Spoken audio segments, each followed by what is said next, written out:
คือคนเฮาเนาะทุกคนมันเจอกับ failure หรือว่าความล้มเหลวในชีวิตบางคนก็ล้มเหลวแล้วก็ยิงคุกเข่าแล้วก็ยอมจำนนไปในที่สุดและก็ยังมีคนจำนวนหลายที่ล้มเหลวแต่ก็บ่ล้มเลิกซึ่งนั้นก็เป็นอ้ายจัดการกับความล้มเหลวแนวใดสู้กับมันแนวใดในชีวิตถามว่าความล้มเหลวนี่ให้เปรียบความล้มเหลวมันเป็นเหมือนกับเป็นเพื่อนของเขาเพราะทุกสิ่งทุกอย่างที่มันเกิดขึ้นกับชีวิตของเรามีแพ้ต้องมีชนะมีประสบความสำเร็จมันต้องมีล้มเหลวมันเหมือนกับเพื่อนที่เดินทางไปสู่ความสำเร็จฉะนั้นเมื่อเจอความล้มเหลวว่าแต่ไผ่ก็ตามเจอความล้มเหลวแล้วขึ้นกับแต่ละคนเนาะว่าสิหาวิธีการหรือว่าทางออกให้กับชีวิตของตัวเองอย่างไรเมื่อพบความล้มเหลวหรือพบอุปสรรคต่างๆในชีวิตสิ่งหนึ่งที่ไอ้มักเฮ็ดก็คือว่าหาคนที่เป็นแรงบันดาลใจหาคนที่เป็นโรโมเดลเพื่อมาเป็นแรงบันดาลใจให้กับเฮาสู้ต่อตัวอย่างคือเฮามื้อนี้เฮาตื่นนอนมาเฮายังมีแขนมีขามีหูมีตามีดังทุกอย่าง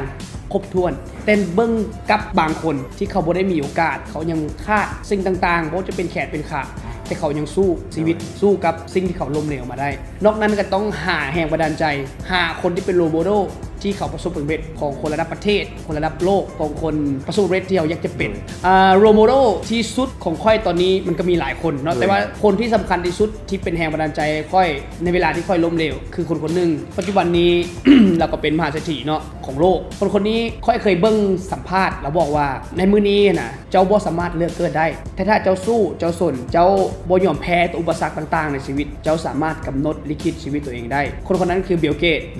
ตเจ้าของ CEO ของ Microsoft ในปัจจุบันนี้เป็นมหาเศรษฐีอันดับ1อันดับ2ของโลกเลยแหละในปี 2018 นี้จะค่อยมักคำหนึ่งตอนที่ค่อยศึกษาอยู่ที่มัธยมปีที่5ปีที่4ตอนนั้นค่อยรู้สึกว่าท้อหลายล้มเหลวกับชีวิตหลายอย่างเราบอกว่ามื้อนี้เจ้าเกิดมาจนมันบ่เป็นความผิดของเจ้าแต่ถ้าเจ้าตายแล้วในขณะที่เจ้ายังจนอยู่นั่นแหละคือความผิดของเจ้า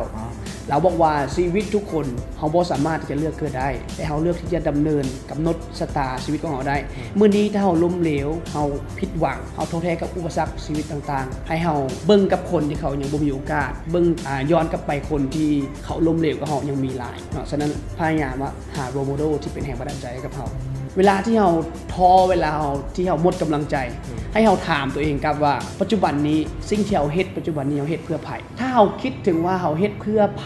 บ่ว่าจะเฮ็ดเพื่อพ่อเฮ็ดเพื่อแม่เฮ็ดเพื่ออายเพื่อน้องเพื่อพี่น้องเอียงก็ตามให้เราคิดถึงว่ามื้อนี้ที่เราเฮ็ดล้มเหลวหรือว่าสิ่งที่เรากำลังเฮ็ดปัจจุบันนี้ล้มเหลวแล้วถ้าเรายอมแพ้เด้คนที่อยู่เบื้องหลังเราเด้ผู้ที่เป็นพ่อเป็นแม่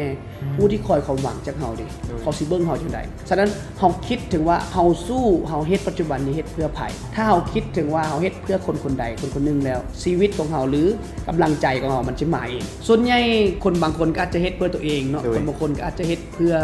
ส่วนรวมคนบางคนก็อาจจะเฮ็ดเพื่อสังคมส่วนใหญ่แต่ในความเป็นจริงแล้วมันก็ขึ้นกับวิชั่นมันก็ขึ้นกับวิสัยทัศน์หรืออุดมการณ์ของแต่ละคนว่าสิ่งที่เขาเฮ็ดปัจจุบันนั้นเฮ็ดเพื่อหยังฉะนั้นบ่ว่าจะเป็นอีหยังก็ตามให้คิดถึงคุณค่าคิดถึงสิ่งที่เราเฮ็ดนั้นมันเป็นผลดีต่อไผถ้ามันเป็นผลดีต่อคนจำนวนนี้ให้เฮ็ดต่อไปถ้าเป็นผลเสียต่อคนจำนวนนี้เราก็บ่จำเป็นต้องเก็บเอาคำที่มันบ่ดีแล้วนั้นมาใส่ใจเพราะคนที่เขาบ่ฟังหรือคนที่เขาเว้าให้เราเสมอคนพวกนั้นเขาบ่ฟังเราอยู่แล้วนะก็บ่จำเป็นต้องไปบังคับให้เขาชอบมาฟังทุกสิ่งทุกอย่างในชีวิตนะมันล้วนแล้วแต่เจอสิ่งที่ล้มเหลวสิ่งที่เฮาเมื่อยเฮาท้อเฮาเจ็บเป็นเฮามีน้ำตาแต่ที่สำคัญอยากบอกว่าอย่ายอมแพ้ and keep going อย่ายอมแพ้จงเฮ็ดมันต่อมื้อนี้ถ้าเจ้าเฮ็ดดีแต่ยังมีคนเว้าให้เจ้าเฮ็ดมันต่อไปถ้ามื้อนี้เจ้าเฮ็ดดีแล้วแต่ยังมีหลายคนบอกว่ามันยังบ่ดีให้เจ้าเฮ็ดต่อไปมื้อนี้ต่อให้ล้มจาก10จาก20ครั้งให้เจ้าเฮ็ดต่อไป keep going never give up อย่ายอมแพ้ต่ออุปสรรคชีวิตเพราะชีวิตทุกคนสามารถกำหนดได้สามารถเลือกได้ว่ามื้อนี้ต่อให้ล้มส่ำใดมื้ออื่นเฮาอาจจะลุกขึ้นไปและ success ในอนาคตได้อย่ายอมแพ้ให้ keep going เฮ็ดต่อไปเพราะว่าสิ่งที่เจ้าเฮ็ดนั้นเป็นสิ่งที่ถูกต้องหรือผิดพลาดก็ตามให้พวกเจ้าเฮ็ดต่อไปเก็บเอาประสบการณ์เหล่านั้นมาเป็นบทเรียนเก็บเอาความผิดพลาดเหล่านั้นมาแก้ไขปรับปรุงพัฒนาให้กลายเป็นคนที่เก่งขึ้นและมีความรู้หลายขึ้น